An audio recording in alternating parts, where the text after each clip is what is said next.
It's on the issue of health care. And Jack Layton, you'll get the first kick at it, and then Mr. Harper, you get the next one after that. Roll tape, please. Hi, I'm Patty Ryan in New Glasgow, Nova Scotia. In the last health accord between Ottawa and the provinces, the federal government made the provinces accountable for reductions in wait times. That accord expires in 2014.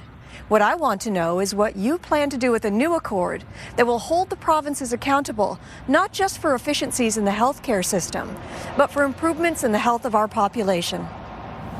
A new health accord, Mr. Layton. Well, that is a terrific question from Patty, and it is a vitally important question in this election. Who do you trust to negotiate the next health accord with the provinces? And I submit to you that that is the best reason to be voting New Democrat. Because when public health care was created in this country by Tommy Douglas in Saskatchewan years ago, and then brought to the national debate by the NDP, working in a minority parliament, I might say, in order to bring our public health care system to light, one that Obama tried to implement in the U.S. It's envied around the world. It needs some improvement now, however. And so we've got to ensure the ongoing funding, and that means we've got to be clear on the 6% increase that goes forward. But we can't wait until then to start fixing what needs to be fixed. We say, let's hire doctors and nurses now for family medicine all over the country.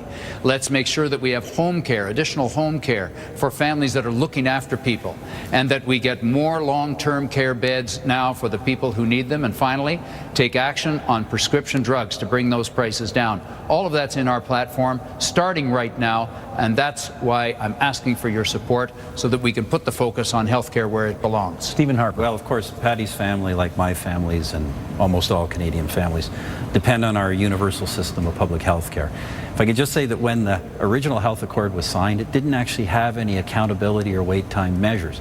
This was something we negotiated, our government negotiated with the provinces later. We intend in 2014 to work further with our provinces to get greater accountability. We're now spending a record amount on healthcare federally and provincially. We want to get effective as possible and help as many people as possible. And that's the approach we're bringing to healthcare, not federal-provincial bickering, but a cooperative approach to get better results from our system.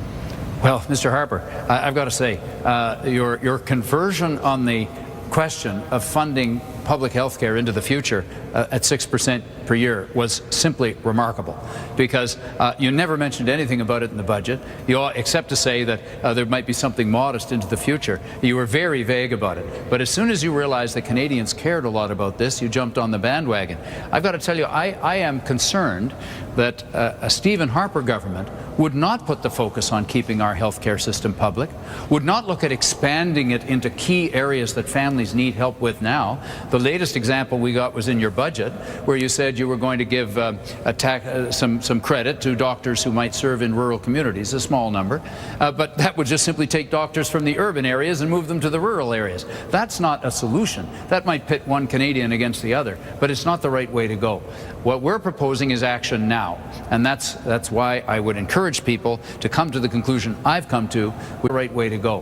What we're proposing is action now, and that's why I would encourage people to come to the conclusion I've come to, which is that Stephen Harper and the Conservatives can't be trusted when it comes to the future of our healthcare system and making sure it's robust and meeting the challenges of tomorrow. Let's be clear about the facts.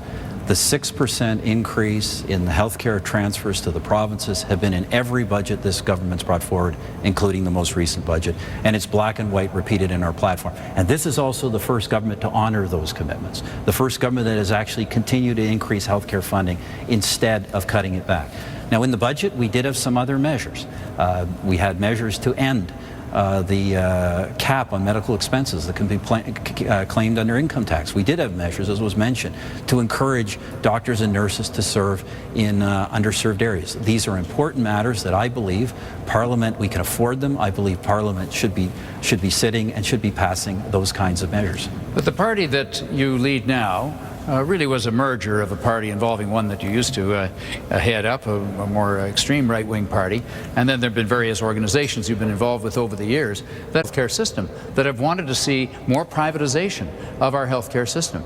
And I submit to Canadians that this is a key issue coming up in these negotiations.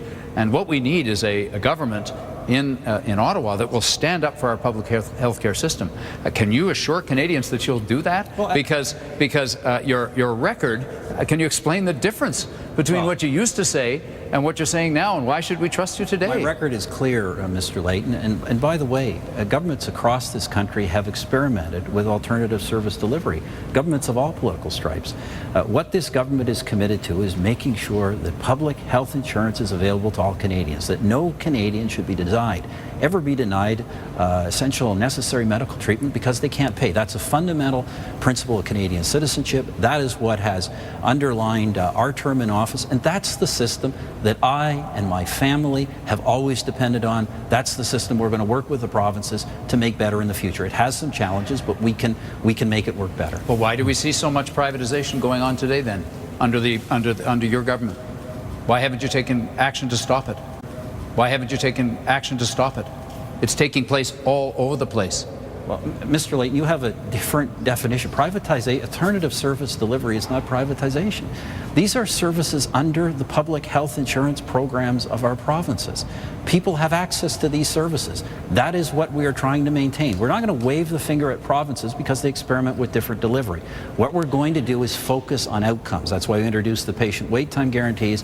We're going to focus on making sure that when we spend the billions of dollars we spend on the healthcare system, that we get the kind of outcomes for people that we have promised them and that they need. We're going to broaden it to and it's also, your approach is not giving any help to Canadian families right now for more family doctors. We're going to broaden it to a four-way debate right now. Yes. Mr. Duceppe, you're in first, then I Mr. would say Gagnon. there are certainly problems in healthcare, but federal parties, the first thing to do is to stop interfering with Quebec and provincial responsibility. Otherwise, it's a recipe for conflicts between jurisdictions.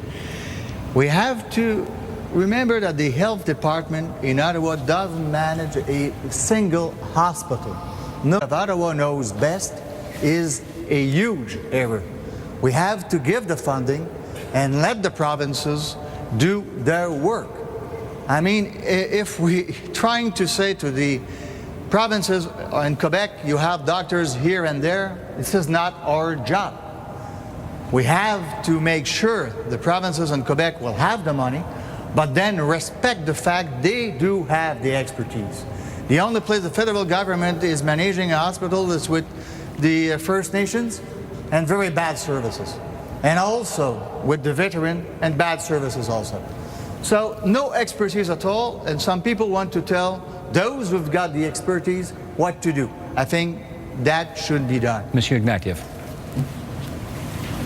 Any federal government, any liberal government is going to respect provincial jurisdictions in healthcare, but the fact is a huge amount of the financing of the public healthcare system in Quebec comes from the federal government. $43 billion committed by the Paul Martin government in 2004, which has run right through 2014. And what we're saying, the question was asked about accountability. I think the federal government has a role. I think the federal government has a role in healthcare, provided it respects provincial jurisdiction, to make sure that your access to healthcare not only doesn't depend on what's in your wallet, but doesn't depend on your postal code. We need to make sure that roughly equal services are available to Canadians across the country. That's an interest that Quebecers have. But let me just say one key thing here.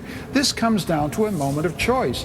You can either spend it on corporate tax breaks, multi-million-dollar expenditure on prisons, billions on jets, big gifts to upper middle class Canadians to reduce their taxes, or you can support health care. This is why this election is so important. We've got to make choices here. And if I have to choose, I'm choosing health care. That's the chief priority of Canadians right across the country. And that's why we've committed to a 6% increase after 2014. And then Patty's question is, how do we get accountability? How do we make sure that we drive reform and change in the system so the money we've got serves Canadians better? And that's why I think a federal role in health care is important. Stephen Harper, then Jack Layton. Stephen Harper, then Jack Layton. Let's be clear about the choices. We want to keep our